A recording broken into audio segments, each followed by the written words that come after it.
Welcome back guys, and today we're going to be working through the case for Lloyd Irving. There's been some information circulating around the past couple months, so we're going to try and work through it and see if we can come to a conclusion. So what's the latest? Back just after EVO 2018, a leak began to circulate on 4chan. The leak said that the August Direct would reveal Heihachi from the Tekken series, and that Lloyd would be revealed in a September Direct. The user also included several photos and GIFs of Lloyd.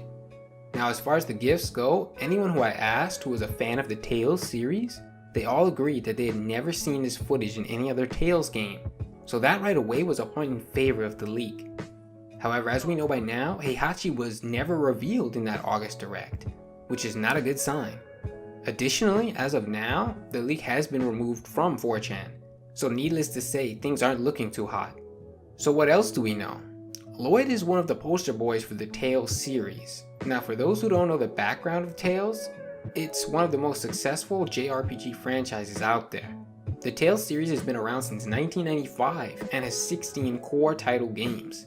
The series is immensely popular in Japan. However, in Lloyd's case, he is the character most recognizable to the Western audience. His game, Tales of Symphonia, was a massive hit in the Western world. Lloyd has since been in numerous games and even crossed over into the Soul Calibur series. Another plus in Lloyd's favor is having Namco Bandai in his corner. As many know, Namco came on board during Smash 4 to help heavily with the game, and they've stayed on board for Ultimate as well. Now this is big because Namco actually owns the Tales series, which Lloyd is from. Seeing as Smash 4 got a Namco rep with Pac-Man, it is feasible to think that they will get another one this time around.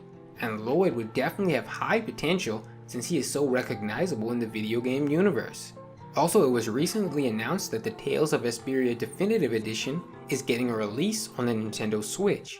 This is a huge deal because the last time a Tales game was playable on a Nintendo console was back in 2009 with Tales of Graces. So the fact that Nintendo has reconnected with the Tales franchise in this way will only help. Now how popular is Lloyd? I'm sure many of you may be wondering. Well, it's important to remember the Smash Ballot that Nintendo held. Even though we don't know the exact results of the ballot, we do know some of the top placed finishers. Nintendo decided to give them to us as costumes for the Mii fighters, the likes of King K. Rool, Inkling, Chrom, and yes, Lloyd. This is great news for Lloyd because it means he received a lot of recognition from the mainstream audience to get that many votes. In addition, it bodes well because I'm sure you've noticed those other costumes have now become actual playable characters for Ultimate. There's a lot of evidence piling in Lloyd's favor. He even has Sakurai on his side. In an interview back in February of 2016 with Source Gaming, Lloyd had come up in conversation. The interviewer questioned Sakurai, "The Tales series has 20 years of history. How did you decide on Lloyd for the costume?" Sakurai answered back with, "I'm not sure if there was any other appropriate choice." The interviewer followed up, "For example, how about the protagonist of the first game, Cress?" And Sakurai shut it down quickly with, "I really think it has to be Lloyd here." Sakurai himself alludes to the point that Lloyd is the poster boy of Tales.